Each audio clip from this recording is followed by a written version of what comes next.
Imagine a country tearing itself apart. Not a war against a foreign enemy, but a war where neighbor fought neighbor and even brother fought brother. That's exactly what happened in England in the 1640s. It was a massive, brutal conflict between a king who thought God put him in charge and a parliament that said, not so fast. So how does a whole country end up at war with itself? Let's get into it. So here's how we're going to break it down. First, we'll look at why the kingdom was so divided to begin with. Then, we'll meet the two sides, the Cavaliers and the Roundheads. We'll check out what the battlefield was like, see how a new kind of army totally changed the game, witness the unbelievable fall of the king, and finally, see what England looked like after the dust settled. All right, first up, a kingdom divided. This all really started with one huge, explosive question. Who's actually in charge here? I mean, seriously, think about that. How do arguments over politics and religion get so bad that people are willing to fight their own countrymen? Well, in 17th century England, it was kind of a perfect storm of disagreements over power, money, and religion all hitting at once. Okay, so at the absolute center of all this was this idea called the divine right of kings. King Charles I genuinely believed that he was put on the throne by God, and because of that, he only had to answer to God. It's like he thought he was the CEO of England and God was the chairman of the board. He definitely didn't think he had to listen to Parliament. And as you can guess, Parliament had a big problem with that. And you know, it wasn't just one little thing. Charles actually ruled for 11 years straight without calling Parliament once. That made them furious. He was also making changes to the church that made a lot of people nervous. And to get money, he started using old, unpopular taxes like ship money, without getting anyone's permission. Eventually, the trust between the king and Parliament just completely shattered. So with the country on the edge of all-out war, everybody had to pick a team. Were you going to stick with the king, or are you on Parliament's side? So let's meet the two sides. On one side, you had the Cavaliers, who were loyal to the king.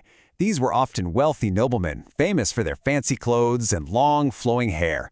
On the other side, you had the Parliamentarians. They got the nickname Roundheads because they usually had these really simple short haircuts. Their support came from the South and East, especially London, and from a religious group called the Puritans, who wanted more freedom. Okay, so we've got our two sides. But what was fighting actually like back in the 1640s? Let's take a look at the tools of war. An army back then was a pretty complex machine. You had your musketeers with the guns, pikemen who carried these massive spears, the cavalry charging in on horseback, and of course the big cannons of the artillery that could really do some damage. And get this, the pikes were typically 16 feet long. That's huge. The pikemen would stand shoulder to shoulder, creating this terrifying forest of sharp steel points. Just imagine being on a horse and charging straight at that. No thank you. And if you were a musketeer, well, your job was not easy. The guns were super heavy, took forever to reload, and they weren't very accurate at all. On top of all that, you had to carry around a lit fuse, basically a smoldering rope, just to set off the gunpowder.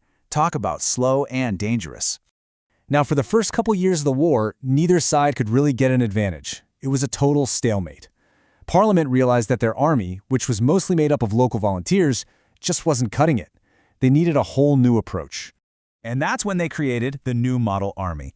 This was an absolute game changer. It was England's first ever professional, full-time army. The soldiers were paid, trained, and this is the really important part, you got promoted based on how good you were, not how rich your family was. This created an incredibly disciplined and motivated army known for their famous red coats. And you can see the difference it made immediately. An early battle in 1642 was pretty much a draw. But then, in 1645, just after the new model army was created, Parliament won a huge, decisive victory at the Battle of Naseby. Just like that, the entire war started to shift. But Naseby wasn't just a big military win. It was a total political disaster for King Charles. Parliament's soldiers captured his private letters, and what they found was shocking. He was secretly trying to get foreign armies to invade England and help him win. For a lot of people, that was the ultimate betrayal. So the king's army is defeated, his secrets are out, and he's been captured. This put Parliament in a position they'd never been in before. They had to answer a question no one in England had ever dared to ask. What do you do with a king who loses a war against his own people? And he decided to put him on trial for treason, which was just unbelievable at the time. But Charles refused to even recognize the court. With these words, he was basically saying, "By what right do you people think you can judge me? I'm the king. Only God can judge me. He believed he was completely above the law. But the court didn't see it that way. They found him guilty. And on a cold day in January 1649, King Charles I was executed in front of a crowd of his own subjects. This was a moment that shook the world. For the first and only time, an English king was put to death by his own people. So, the king is dead. What now?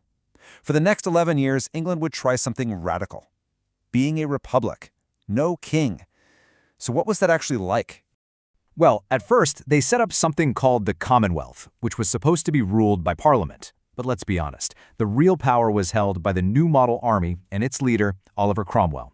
Pretty soon, he took over completely and was given the title Lord Protector, which basically made him a military ruler. And life under Cromwell's rule was, well, it was strict. He was a Puritan, which meant he had very strong religious beliefs. Theaters were shut down. Celebrating Christmas was banned. A lot of fun things were just not allowed anymore. Plus, taxes had to stay high to pay for that powerful army. A lot of people started to think this was even worse than having a king. So, it's probably no surprise that after Cromwell died in 1658, the whole system just fell apart. People were just sick and tired of the military rule and all the strict laws. So in a pretty wild plot twist, Parliament decided to invite the executed king's son, Charles II, to come back and take the throne. And that moment is called the Restoration. With King Charles II crowned, life in England started to look a lot more like it used to. Theaters reopened, people could celebrate again, and those strict Puritan laws were scrapped. The monarchy was back in business, and for most people, it was a huge relief. But here's the thing. Even though the monarchy came back, nothing was ever going to be quite the same. The Civil War had sent a powerful message that would echo through history. A king or queen could never again completely ignore the will of their people. So that leaves a big question for us. What do you think was the most important, lasting legacy of this long and bloody war?